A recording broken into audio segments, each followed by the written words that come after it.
Good morning and welcome to today's pre-market report. Now, today's trading session is going to be the last one for this year, and I think it's going to be a good one. Is how yesterday's was. This is Monday. In Monday's trading session, we got a good up move and a good down move, and any trader worth his mantle would have caught both moves, as it was very simple, shown in the charts. Literally, it was as if the option trades, one option buying and option selling side, were being handed to you on a silver platter. Now, I expect today also, if in the first half an hour there is a bit of instability, then it will create a very volatile trading session for the day. And why I say that is I believe a lot of traders are stuck in their positions, and now we have reached a monthly expiry, and those traders ended up entering December end options last week as in a very confident manner, I would say. But they forgot two factors. Number one, lower trading volumes due to the new regulations by SEBI. Number two, FIIs are on holidays, and half of DIs at least are on holidays too. So it's a lower volume scenario, so it's naturally going to be an undecided market, and anyone trying to look for a clear trend right now will only end up getting hurt. So I expect those guys to get nervous and give us good volatility today, which will be great for intraday option buying and even intraday option selling. Now, before we go into the ahead and look at the FinNifty, since it has its monthly expiry today, I will take a look at the news that will be affecting our markets today. Now, the first news which I believe will affect our markets, the auto stock specifically, is the December auto sales preview. This is basically data is already suggesting, it's not fully come out, but it's already showing that higher discounts which are offered by a lot of car makers in December has also failed to basically infuse life into car sales, and their December sales are most likely going to be even worse than what was seen throughout the year, with most of the sector being stuck in the rut. So that trend is going to be most likely continuing in the auto sector, and so the auto stocks will be getting a bit of heat from that, as we can say. Then the other news is basically the RBI released its financial stability report for December 2024, and it's actually not bad, according to me. It's actually a good report. This is as the gross non-performing assets and the NPAs ratio of Indian banks declined to 2.6% as of September 2024. But this is a news that is good and bad at the same time. It is good as that number when you just look at it as a headline number. But the bad part is mostly it reduced due to a little bit of recoveries, but a huge number of write-offs of legacy bad loans and just a reduction in the growth of bad assets. So the growth in bad assets, reduction in growth in bad assets is a very positive for the banking sector, but the write-off of legacy bad loans is simply that the problem was deleted. It's like everyone knows you really cannot delete the issues, so that is a bit of a mixed thing, but still positive according to me. Most of the market will look at it as positive, as they're not going to look at the nitty gritty. They're just going to look at that 2.6% number which RBI has put very juicily there and go ahead with that. Then the next is the report projects that the gross bad loan ratio may rise to 3% by March 2026 under a baseline scenario, but could reach up to 5.3% under high risk scenario. So, however, the RBI assures that no bank is expected to fall below the minimum capital requirement, even in adverse conditions. So this is a positive. And then the RBI anticipates a GDP growth rate of 6.6 for the fiscal year 24-25, indicating a positive outlook for the Indian economy following a slowdown in the first half of the fiscal year. So that's something also basically which is going to have to be seen, as it's a projection, and we have seen the last projection for the first half of the fiscal year completely went wrong of the RBI, as the growth was not there.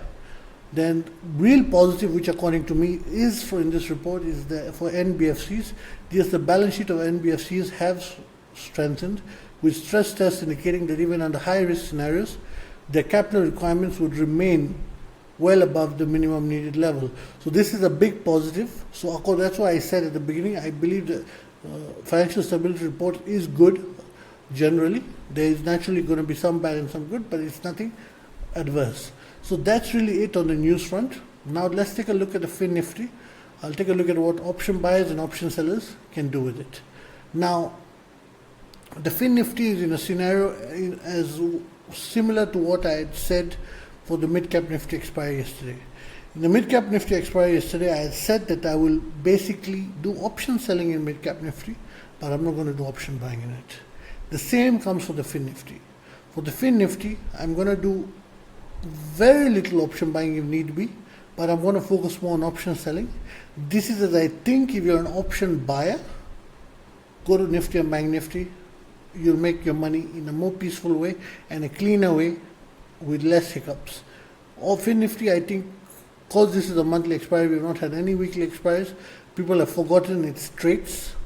And so I think you should, if you're trading FinNifty expiry today, focus more on option sells and focus less on option buys. Option buys, put it towards the headline indices. I'll be doing that as I think the Nifty BANKNIFTY are giving us very good moves these days, and I'd rather focus there than try to win the rat race in option buying in an index expiry on the day itself. So now what's my trading plan, irrespective of what you would like to do? Now, according to me, as long as FinNifty is between 23,740 to 2300 resistance and 23,420 support, this is a two-way move. Expect a lot of volatility in this zone. Similar to what we saw yesterday in the indexes on Monday. We got beautiful up moves, beautiful down moves. I expect that to continue today. So that is why I'm saying, instead of trying to chase options in option buys in this index, go to that, because most will not have the speed of option buying a very volatile index on expiry day. So they will end up, let's say, buying an option at, let's say, 10:30, thinking it will develop slowly. Then when a sudden move comes, they will be hoping for more, and by then they will have come back to either cost or they'll be in a loss. So that kind of trading, go to the headline indices, as I don't think it is for this. Now, as I said, option buying within this range, expect very volatile moves.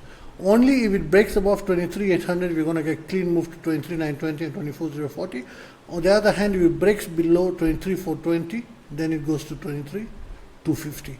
Why have I avoided the 23,550 support zone? This is a very weak intraday support. This is basically, like, I usually option buying intraday use the 3-minute chart or sometimes the 2-minute chart. This is a support which is relevant in that zone. It's not relevant in the bigger picture zone, so let's say 15 minutes, 30 minutes and all. So option buying, as I said, that's my trading plan. Now what's my option selling trading plan?